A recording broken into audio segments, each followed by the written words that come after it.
Olá, bom dia, boa noite ou boa tarde, na paz do Senhor Jesus. Quem vos cumprimenta é o pastor Paulo César Reis. Estou aqui para expor, juntamente com você, o texto de 2 Pedro, capítulo 1, do verso 1 ao verso 21, versículo a versículo. Seja bem-vindo a esse projeto Bíblia Aberta, a exposição minuciosa da Palavra de Deus, e é um prazer ter a sua companhia. Quero pedir-lhe que se inscreva no canal do YouTube Paulo César Reis, que ative o sininho para ser notificado das próximas postagens, das próximas ministrações. E também, se você gostar dessa ministração, coloque lá o seu joinha, o seu like. Isso favorece a que o YouTube divulgue, estimule outros também a verem este vídeo, ok? Deus te abençoe, seja bem-vindo e vamos então à leitura de 2 Pedro. Vamos ler até o verso 4 inicialmente. Simão Pedro, servo e apóstolo de Jesus Cristo, aos que obtiveram fé igualmente preciosa, obtiveram conosco fé igualmente preciosa na justiça do nosso Deus e Salvador Jesus Cristo. Graça e paz vos sejam multiplicadas no pleno conhecimento de Deus e de Jesus nosso Senhor, visto como pelo seu divino poder nos têm sido doadas todas as coisas que nos conduzem à vida e à piedade, pelo conhecimento completo daquele que nos chamou para sua própria glória e virtude, pelas quais nos têm sido doadas as suas preciosas e muito grandes promessas, para que por ela vos torneis coparticipantes da natureza divina, livrando-vos da corrupção das paixões que há no mundo. Até aqui, inicialmente, até o verso 4. Bem, amigos e amigas, estudantes da Bíblia, como já disse quando da exposição da primeira carta de Pedro, Pedro escreveu aos forasteiros da dispersão, que ele chama também de eleitos, ou seja, seus irmãos em Cristo, que eram também de origem judaica, e que se espalharam por todo o vasto Império Romano devido à perseguição que ocorreu principalmente a partir do ano 66 depois de Cristo até o ano 74. Lembrando que no ano 70 Jerusalém foi totalmente destruída e muitos judeus, para não dizer quase todos, se tornaram fugitivos. Eles fugiram para outras partes do Império Romano por causa da perseguição do Império à cidade de Jerusalém. E dentre eles muitos cristãos, a quem Pedro chama de forasteiros da dispersão, eleitos, apontando para uma das conquistas da obra da salvação na cruz do Calvário por Cristo Jesus nosso Senhor, a nossa eleição, a condição de sermos já considerados escolhidos por Deus para sermos participantes da vida eterna. E aqui na segunda carta, ele vem novamente, depois da primeira, incentivando a perseverança na fé, a resignação ante o sofrimento, sem desfalecer da fé e sem descair da firmeza, falando da importância de crescer na graça e no conhecimento do Senhor Jesus Cristo, falando também aos cristãos em geral, de forma seccionada, falou aos maridos, às esposas, aos jovens, aos velhos, aos obreiros, aos líderes. Agora ele vem com a segunda carta fazendo uma profunda admoestação acerca dos falsos profetas e dos falsos mestres. Profetas, aqueles que predizem coisas que não estão na Bíblia, e falsos mestres, aqueles que ensinam coisas que não estão na Bíblia. A Bíblia de então, para a igreja primitiva, ainda no primeiro século, era composta do Antigo Testamento, que já estava escrito, e também da palavra canônica dos apóstolos de Jesus, aqueles 12 e mais Paulo, que ele próprio chamou, escolheu, treinou, ensinou, revelou e comissionou, dizendo que quem recebesse a palavra deles estaria recebendo as palavras do próprio Jesus, e quem os rejeitasse estaria rejeitando as palavras do próprio Jesus. Então, é acerca deste parâmetro, desse paradigma, que alguém era considerado falso profeta ou falso mestre. E o versículo 1, capítulo 1, no seu primeiro verso diz: Simão Pedro. Era um nome comum. Então, para não haver dúvida, aqui estão os dois nomes. O nome original, quando Jesus encontrou aquele pescador, ele se chamava Simão, também Cefas em aramaico, e Jesus colocou-lhe um nome latino, Petrus, ou fragmento de pedra. Aqui ele se identifica de uma forma bem completa: Simão Pedro, servo e apóstolo de Jesus Cristo. E aí ele dirige a sua carta a um grupo que ele chama de aos que conosco obtiveram fé igualmente preciosa na justiça do nosso Deus e Salvador Jesus Cristo. De fato, a fé que nós alcançamos através de Jesus Cristo é uma fé preciosa, de alto preço. De alto preço porque ela é resultado de um plano eterno de Deus que começou antes da fundação do mundo, que foi executado no decorrer da história humana e que teve o seu ápice de realização na encarnação do Verbo, quando o Verbo se fez carne e habitou entre nós, quando Jesus deixou sua glória celestial e veio ser um humano como nós, para viver uma vida sem pecados e morrer em nosso lugar, o Cordeiro perfeito, o sacrifício perfeito, a oferta aceita por Deus em pagamento pelos nossos pecados. Essa fé, ela é preciosa, e todos que são partícipes desta fé têm esta fé preciosa, a fé que salva, a fé que justifica, a fé que transforma, a fé que nos dá uma viva esperança através de nosso Senhor Jesus Cristo.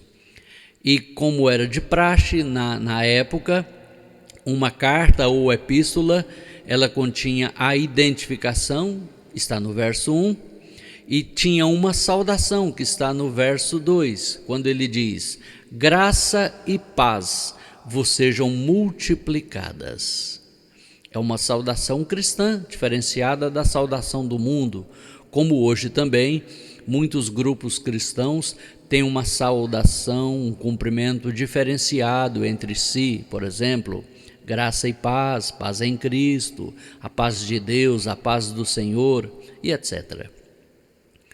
Mas é curioso a gente observar aqui a ordem das coisas, porque na Bíblia tudo está em ordem, como deveria estar. Graça e paz. Não existe a verdadeira paz espiritual sem a graça de Deus na nossa vida.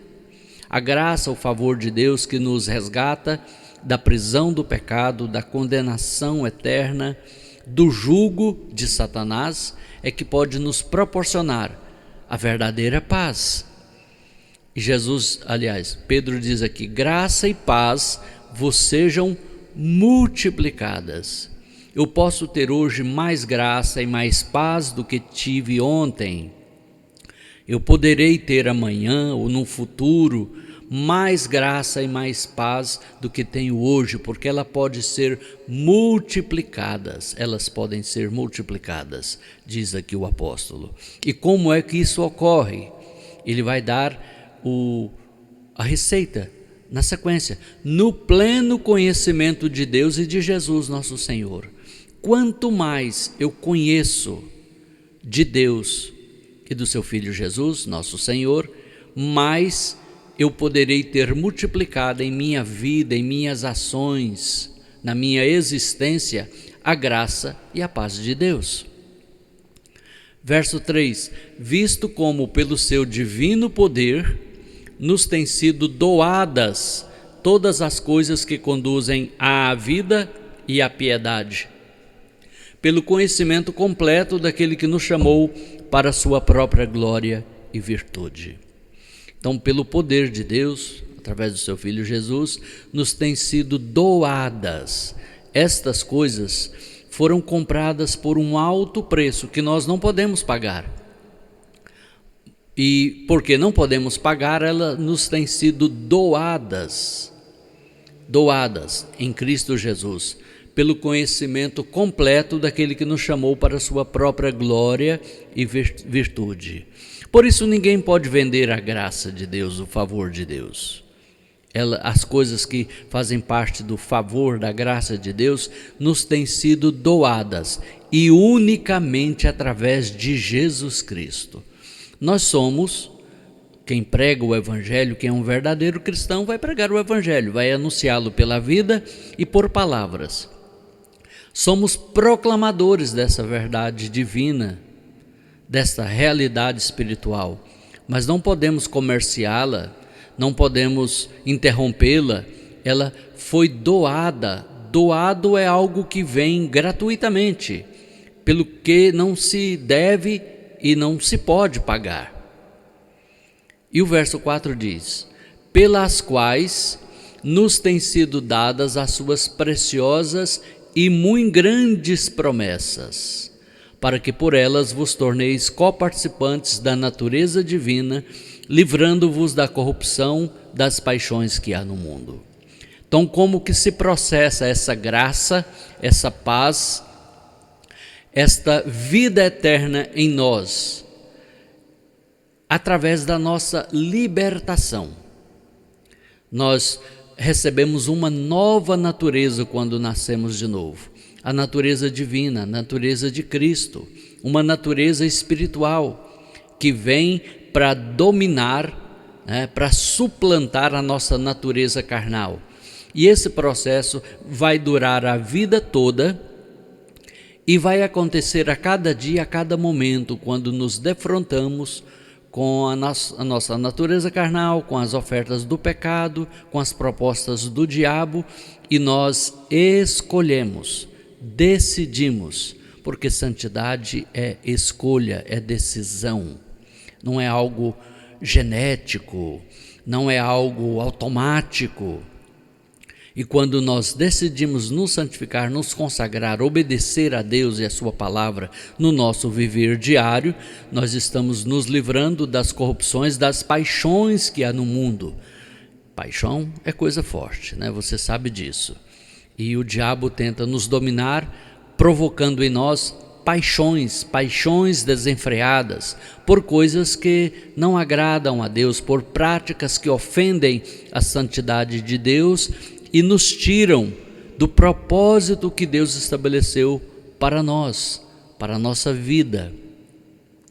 E prosseguindo, nós vamos agora à próxima leitura, que é a partir do verso 5 até o verso 12. Convido você a acompanhar aí, a partir do verso 5. Por isso mesmo, vós, reunindo toda a vossa diligência, associai com a vossa fé a virtude, com a virtude o conhecimento, com o conhecimento o domínio próprio, com o domínio próprio a perseverança, com a perseverança a piedade, com a piedade a fraternidade, com a fraternidade o amor. Porque estas coisas existindo em vós e em vós aumentando, fazem com que não sejais nem inativos, nem infrutuosos no pleno conhecimento de nosso Senhor Jesus Cristo. Pois aquele a quem estas coisas não estão presentes é cego, vendo só o que está perto, esquecendo da purificação dos seus pecados de outrora. Por isso, irmãos, procurai com diligência, cada vez maior, confirmar a vossa vocação e eleição, porquanto, procedendo assim, não tropeçareis em tempo algum, pois desta maneira é que vos será amplamente suprida a entrada no reino eterno de nosso Senhor e Salvador Jesus Cristo.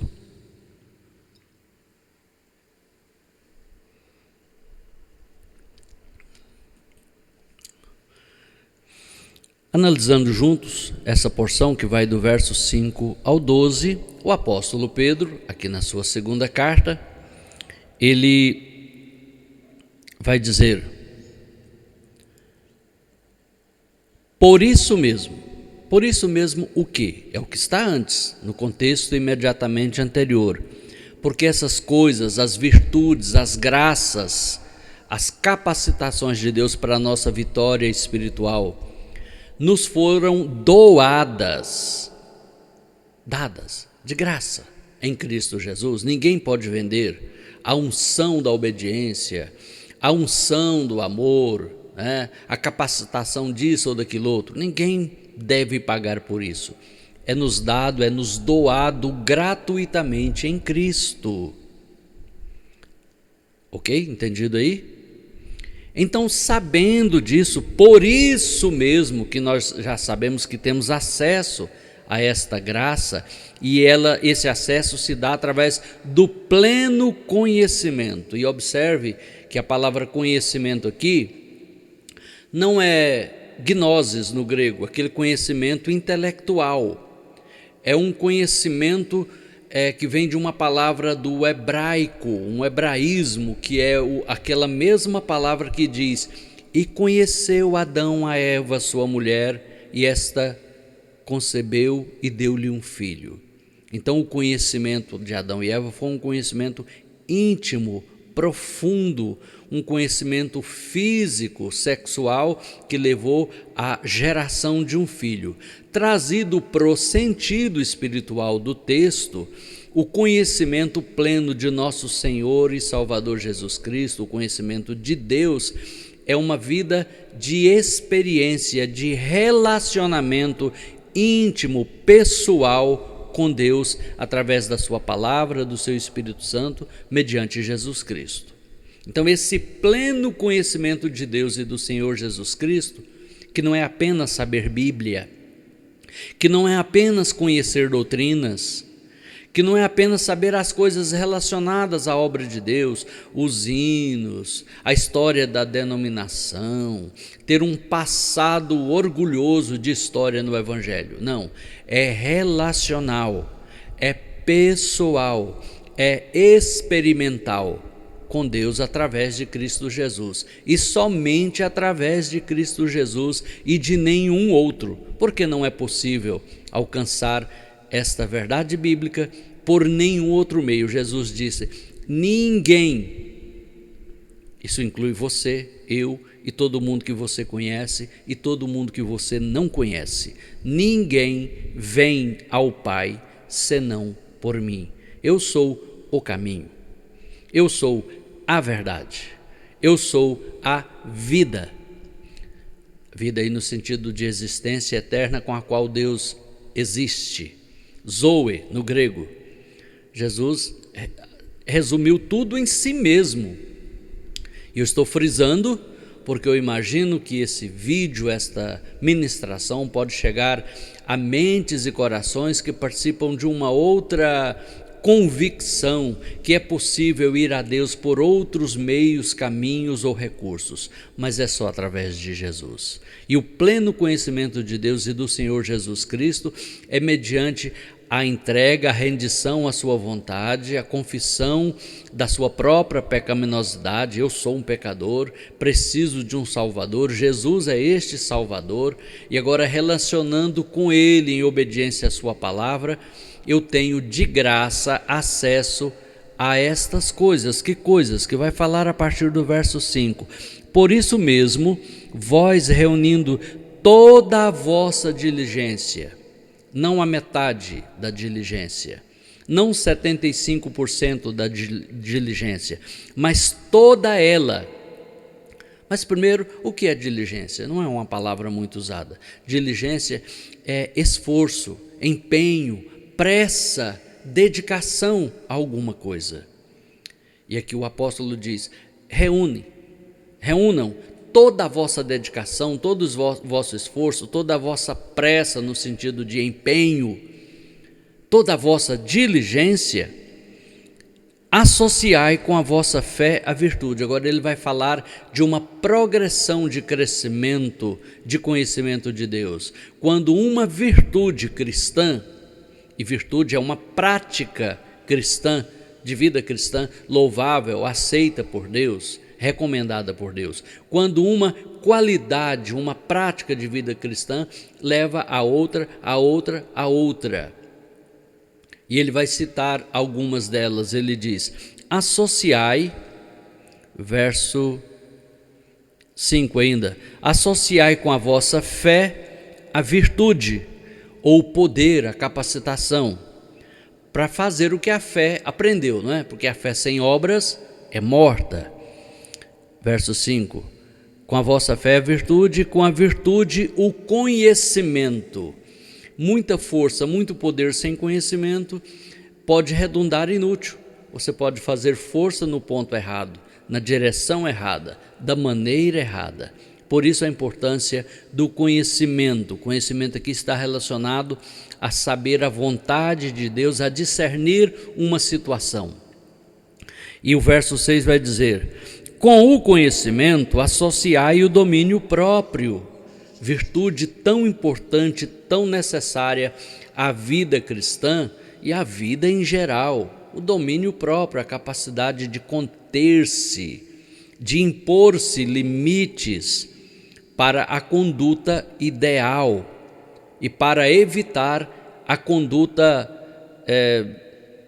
extravagante, precipitada, tola, que pode causar muitos males à vida da própria pessoa e à vida de outros.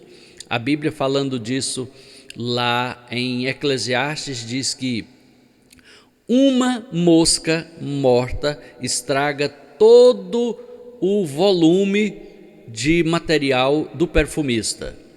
Nos tempos do Antigo Testamento, não era como hoje, que existem indústrias modernas que processam ali de forma praticamente mecanizada, automatizada, a fabricação de perfumes. Era muito artesanal, manual e demorado. Então imagine que coletava substâncias, as pétalas de rosa, por exemplo, e elas iam macerar numa vasilha grande ali para fazer uma grande quantidade. E quando já estavam quase no ponto de ir para a próxima fase, caía uma mosca morta que estragava tudo aquilo. Assim a palavra de Deus diz que é para uma pessoa muito capacitada, um pouco de estultícia, a falta do bom senso, a falta de domínio próprio. Tem tantas qualidades, porém, aquela precipitação, aquelas palavras mal faladas, aquele gesto mal agido, pôs tudo a perder. Por isso é importante não apenas destacar numa virtude, mas buscar todas as virtudes cristãs, todas as boas qualidades de um verdadeiro cristão. E prossegue o apóstolo dizendo, verso 7, com a piedade a fraternidade, com a fraternidade o amor. Piedade é um coração voltado para Deus. Fraternidade, um coração voltado para o próximo, de vê-lo como irmão, como seu semelhante, como alguém que também ou já é, ou poderá e deverá ser participante da mesma graça divina que você já participa. Mas isso também precisa de amor, por isso é a próxima virtude, e com a fraternidade o amor. O verdadeiro amor, o amor que está falando aqui, lá no original grego do Novo Testamento, não é o amor que se fala por aí. O amor de hoje é sinônimo de sexo, de paixão, de qualquer relacionamento. Mas os gregos têm palavras diferentes para amores diferentes. O amor da amizade é o amor filho, o amor de parentes é o amor storge ou storge. O amor da atração física é o amor eros, de onde vem erotismo. Mas esse amor altruísta, que não é assexuado, que não visa nem ganho material e nem prazer carnal, é o amor ágape ou agapou. É esta palavra, ágape ou agapou, que é sempre usada em relação ao amor de Deus, por exemplo. Aquele amor que visa o nosso bem, ainda que não possamos retribuir a Deus pelo seu favor, por sua graça. E é esse amor que deve ser trazido para dentro da fraternidade, do relacionamento humano. E vai dizer a partir do verso 8, porque estas coisas existindo, quero grifar com você o verbo existir, existindo em vós, e em vós, aumentando, quero grifar também o verbo aumentar, existir e aumentar. Se não existe essas coisas, você precisa trazê-las para a sua vida, através da santificação pessoal, da entrega completa a Cristo e da observação da palavra de Deus quanto a isso. Mas não basta existir, não basta ter, tem que aumentar. Eu tenho biblicamente o dever de amar hoje mais do que amava o ano passado, ser mais capaz de amar, de perdoar e etc. Então diz aqui, em vós existindo e em vós aumentando, é desenvolvimento, é progresso, aumentando. Fazem com que não sejais nem inativos, nem infrutuosos, no pleno conhecimento de nosso Senhor Jesus Cristo. Inativos, que não têm atividade. Infrutuosos, que não dá fruto, que não tem fruto. Porque o verdadeiro caráter cristão, ele é manifestado através dos nossos frutos, do nosso viver, do nosso agir, dos nossos relacionamentos. Como a gente age ou reage, é pelo que fazemos, não é pelo que sabemos apenas. Pode saber estar aqui, mas estar inativo. Não vai ter fruto, não vai ter resultado.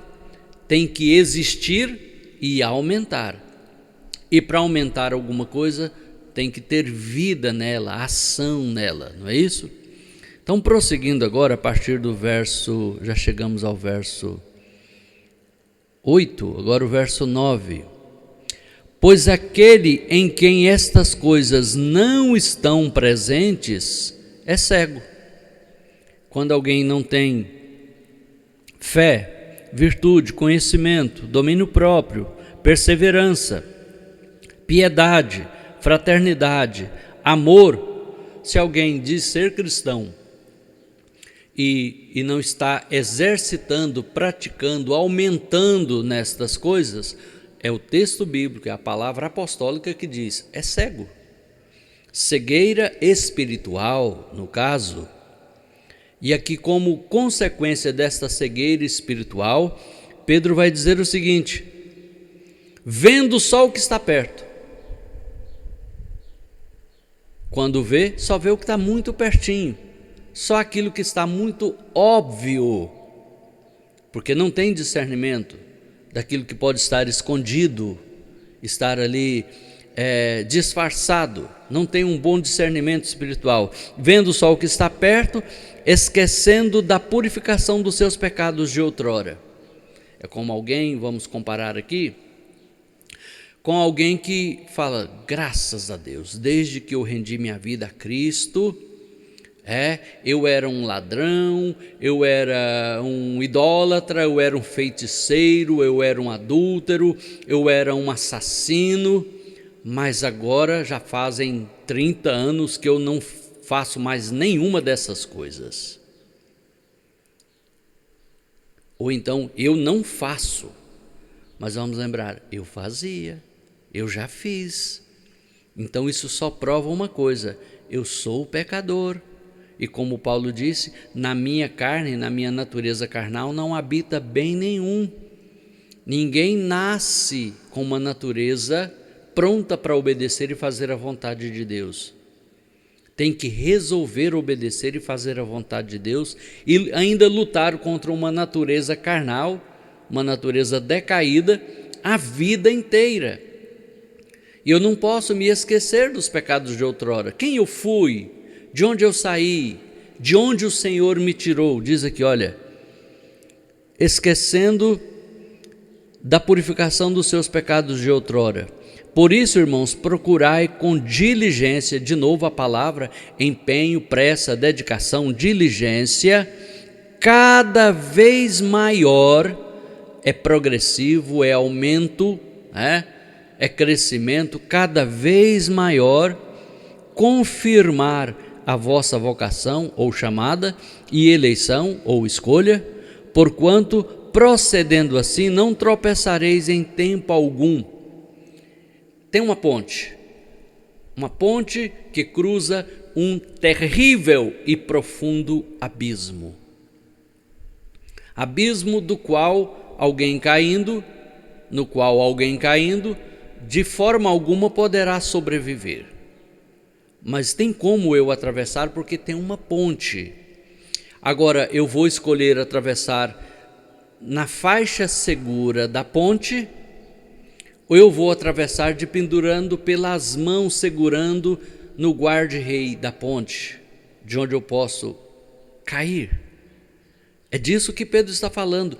Procure um caminho, um modo de viver seguro no Evangelho, na graça de Deus, para não tropeçar em tempo algum, fazendo cada vez mais firme, mais segura a vossa vocação e eleição.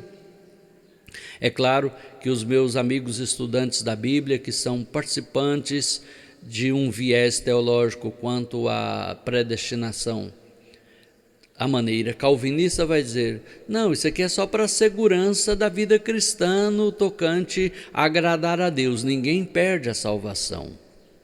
Claro, como arminista que sou, eu creio que perde sim. Não é perde porque esqueceu onde guardou, não é perde porque passa algum gatuno e toma a salvação de você, de alguém, não é isso. Perde no sentido de que sai da faixa segura do Evangelho, que é da obediência, da santidade, do temor a Deus, e resvala por uma trilha de perigos espirituais enormes por causa da desobediência do coração. Então, Jesus não joga fora, não abandona, mas a pessoa pode sair dessa faixa de segurança. E creio que Pedro tinha isso em mente quando estava falando aqui. Fazendo isso, olha comigo, diz aqui o verso 10. Por isso, irmãos, procurai com diligência cada vez maior confirmar a vossa vocação e eleição, porquanto procedendo, é procedimento, é fazer, não é saber, é fazer. Procedendo assim, verso 10, não tropeçareis em tempo algum. Mas se eu tropeçar, eu caio e levanto. Mas tem queda que mata, e tem queda que fratura, tem queda que compromete até o andar da pessoa. Quem corria, depois está... Lembra daquele ator que fazia o papel do super-homem? Eu esqueci o nome dele, alguma coisa ali, e quando ele sofreu, ele teve um acidente com um cavalo, lá no momento de lazer, de recreio. Depois ele ficou tetraplégico, ou paraplégico, não sei, e precisava ser conduzido por uma cadeira de rodas. Desafortunadamente foi parar nessa condição que não é confortável. Amém, está vivendo, está com a família, mas para quem inclusive encarnou o personagem do Superman, aquele homem sem limites, aquele homem com toda a força, poder e destreza. Agora imagine um campeão, uma campeã de Deus, que poderia correr na vida cristã e agora tropeça, machuca e quem sabe morre espiritualmente. Por isso Pedro diz aqui no verso 11, já terminando, pois desta maneira é que vos será amplamente suprida a entrada no reino eterno de nosso Senhor e Salvador Jesus Cristo. Vai no meio da ponte, vai na faixa central, olhando fitamente para o seu alvo. Não brinca com as beiradas dos perigos espirituais, dos limites do Evangelho e da graça de Deus. Caminhe seguro no caminho da salvação, no caminho da obediência, no caminho da santidade, no caminho das virtudes cristãs na nossa vida. Vamos a elas? Voltando aí ao verso 5, para terminar. Associai, é como se fosse uma receita, coloca numa vasilha. O que eu vou colocar nessa vasilha? Qual é essa receita? Primeiro ingrediente, fé. Segundo, virtude, que é o poder de ação. Que mais? Conhecimento, ok, conhecimento, colocado. Que mais? Domínio próprio, não pode faltar domínio próprio, senão a receita dá toda errada. Que mais? Perseverança. E perseverar no quê? Na piedade, persevera na piedade. Então, piedade, que é a atitude de contrição, de rendição, de obediência, de temor a Deus. Piedade, uma pessoa piedosa, não no conceito religioso mundano, no conceito bíblico. Que mais? Fraternidade, amor de irmãos. E amor, o amor que vem de Deus, não apenas o amor da amizade. Eu gosto do irmão fulano, da irmã fulana, que é uma pessoa jóia, que bate comigo as ideias, as atitudes, os pensamentos. Não é isso. Não é amizade, é fraternidade e amor, porque eu devo amar também a quem não é meu irmão na fé e nem meu irmão de sangue. E prossegue o texto dizendo: fraternidade, amor, coisas que devem estar em mim e aumentar na minha vida. E Pedro vai dizer aqui no final dessa porção, dizendo, já no verso 12, porque desta maneira é que vos será amplamente suprida, concedida, a entrada no reino eterno de nosso Senhor e Salvador Jesus Cristo. Pastor Paulo, então quem leva uma vida devassa, uma vida profana, de desobediência, mergulhado no pecado, mas a pessoa, ela confessou Jesus um dia como Salvador, ela não vai ter suprido o acesso pleno ao reino de Jesus Cristo? Não, o texto, a gente infere que não, o texto está dizendo, olha, é desta maneira que vos será suprida a entrada. Então a salvação é pelas obras? Não, mas quem foi salvo pela graça de Deus vai ser transformado. Se ainda permanece vivendo dominado pelo pecado, é porque não foi salvo pela graça de Deus. Pode ter tido, quanto muito, uma experiência religiosa, uma maquiagem, um batom religioso e não o novo nascimento. Que Deus te abençoe. Até o próximo vídeo, que vamos continuar a partir do versículo 12, ok? Até lá então, que Deus abençoe. Não se esqueça de inscrever no canal Paulo César Reis, aqui no YouTube. Você que está vendo pelo Facebook ou pelo Instagram, vai também ao YouTube, faz ali, se inscreva, né? E você ativa o sininho e você será lembrado, notificado todas as vezes que eu postar um novo vídeo do nosso projeto Bíblia Aberta e a ministração de 2 Pedro. Ainda estamos no capítulo 1. Que Deus te abençoe no nome de Jesus. Fiquem todos com Deus. A paz do Senhor.